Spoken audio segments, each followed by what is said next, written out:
నమస్కారం. మన వానికి స్వాగతం. ఈరోజు వార్తలలోని ముఖ్యాంశాలు.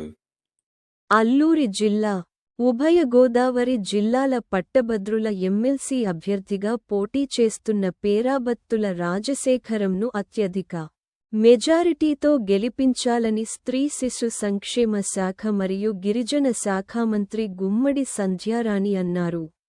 రంపచోడవరంలో బుధవారం ఆర్పి కళ్యాణ మండపంలో జరిగిన తెలుగుదేశం, జనసేన, బీజేపీ నాయకులు కార్యకర్తలతో జరిగిన సమావేశంలో రంపచోడవరం ఎమ్మెల్యే మిర్యాల శిరీషదేవి భాస్కర్లు ఏర్పాటు చేసిన సమావేశంలో ఆమె పాల్గొన్నారు. ఈ సందర్భంగా మంత్రి సంధ్యారాణి మాట్లాడుతూ పట్టభద్రుల ఎమ్మెల్సీ అభ్యర్థిగా పోటీ చేస్తున్న రాజశేఖరం గెలుపుకు రంపచోడవరం నియోజకవర్గం నాయకులు కార్యకర్తలు కృషి చేయాలన్నారు. ఈ కార్యక్రమంలో మాజీ ఎమ్మెల్యే సీతంశెట్టి వెంకటేశ్వరరావు, వంతల రాజేశ్వరి పార్టీ నాయకులు కార్యకర్తలు తదితరులు పాల్గొన్నారు.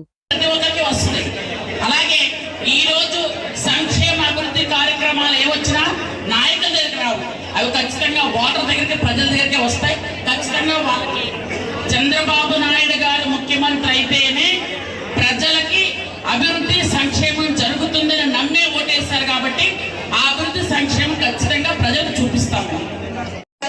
చేసినటువంటి 7 మండలాల పార్టీ ప్రెసిడెంట్ల వారికి, క్లస్టర్ ఇన్ఛార్జీల వారికి, అదేవిధంగా వచ్చినటువంటి క్లస్టర్ గ్రూప్ వారికి, తెలుగుదేశం, జనసేన